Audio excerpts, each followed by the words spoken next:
tweet and broadcast of my lord, the chief editor of Republic Bangla channel. He says, my lord, he broadcasts a war cry. He says, "Jodi apni more koren, apni secular, apni desh theke beriye jan." He assaults the basic structure of the constitution. My lord, may I just read the part which he said, my lord, this needs immediate attention of my lord's court. My lord, he needs, my lord, with the situation happening, my lord, I'll mention it. Leashed out, my lord, it's a Twitter handle, and my lord, it's like a thread. My lord, it will go on like a discussion. My lord, it says, file it and mention it, sir. File it and mention it. My lord will kindly file it and mention it. File it and mention it. Yes, please, file it and mention it. I'll upgrade that. File it and mention it. Lordship, may I be permitted to mention this matter? It is appearing. নমস্কার, আপনারা জানেন আজকে কলকাতা হাইকোর্টে একটা মামলা petition হয়েছে এবং বিচারপতি অনুমতি দিয়েছে। সেটা হচ্ছে আর বাংলা চ্যানেলের নামে যে ধরনের বিভ্রান্তকর মন্তব্য, যে ধরনের বিচ্ছিরি এবং যে ধরনের দালালি, যে ধরনের সংবিধানকে অবমাননা, যে ধরনের হিন্দু মুসলিম তথা সেকুলারিজম যে ওয়ার্ডটা আছে সংবিধানের, সেটাকে নাকি বাদ দিতে হবে এবং তার যারা সেকুলারিজম তারা নাকি হিন্দুস্তান তথা ভারতবর্ষ থেকে বেরিয়ে যেতে হবে।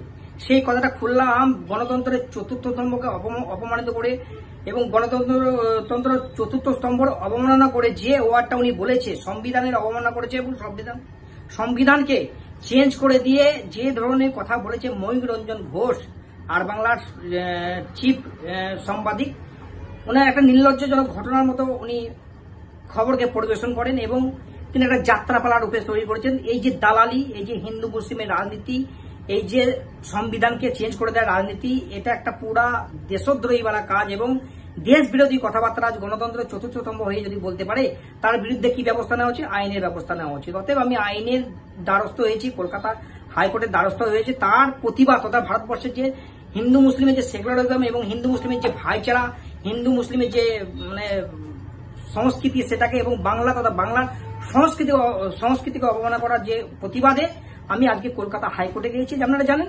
কাজী নজরুল ইসলামের একটা কবিতা আছে, মোরে বিনতে দুটি কুসুম হিন্দু মুসলমান, সেইটারও উনি একটা ভঙ্গিমা করে যে ধরনের কথা বলেছে এবং বাংলাকে কুলচিত করছে, একটা ভয়ানক পরিস্থিতি। আমি এটুকু জানি, আমি যেহেতু আজকে প্রাক্তন কমান্ডো, আমি মানে কোবরা কমান্ডোতে ছিলাম, তো আমি এবং তার ফলে কি সিআরপিএফে যখন ছিলাম আমি পেলগাঁওয়ে দুবার অমরনাথ ডিউটি করেছি। সেখানকার পরিস্থিতি এবং স্থিতি সম্বন্ধে একটা ভিডিও আমি বানিয়েছি, আপনারা অনেকেই দেখেছেন।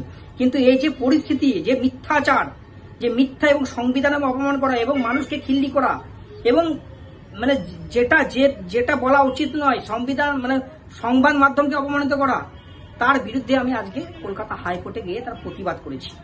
কারণ আমি জানি মহামান্য বিচারপতি তার আইনের আওতায় এনেছে, তার যথেষ্ট ব্যবস্থা নেবেন এবং এই যে পরিস্থিতি সৃষ্টি করেছে, বাংলাতে যে দাঙ্গার সৃষ্টি করেছে হিন্দু মুসলিমের এবং ভারতবর্ষ জুড়ে যে মানে দেশ বিরোধী কথাবার্তা যেটা বলছে, মানে যে জিনিসটা সত্যটাকে সামনে না নিয়ে এসে কি হয়, মানে আগুন জ্বালানো কাজ যে করছে, খবর পরিবেশন করছে, তাকে আমি অত্যন্ত নিন্দাজনক ভেবেছি এবং একজন সাধারণ নাগরিক হিসাবে, ভারতবর্ষের নাগরিক হিসাবে আমি জানি ওর বিরুদ্ধে যদি প্রতিবাদ আজ যদি না করে তাহলে এরপর একটা ভয়ঙ্কর অবস্থা হতে পারে। তার জন্য আমি আজকে ওনার বিরুদ্ধে হাইকোর্টে মামলা করেছি, আর বাংলার বিরুদ্ধে আমি হাইকোর্টে মামলা করেছি। তাহলে ওদের যে স্বাধীনতা মানে স্বাধীনতা খণ্ডন করে, ওরা যে ধরনের কথা বলে, আপনি চ্যানেলে যদি কেউ যে দেখেন, আমি নিজে গিয়েছি, মানে যে ধরনের কথাবার্তা, যে ধরনের মানে ব্যভিচার, যে ধরনের মানে বিবৃতি দেয়, সেটা কোনোদিন মান্যতা করা যায় না এবং মানসিক হিসাবে মানে মানসিক রোগী হিসাবে ওরা কিন্তু খবর পরিবেশন করে এবং যাত্রাপালা সৃষ্টি করছে। এই যে দালালি করা যাবে না বাংলাতে তথা ভারতবর্ষে এবং দালালির বিরুদ্ধে তথা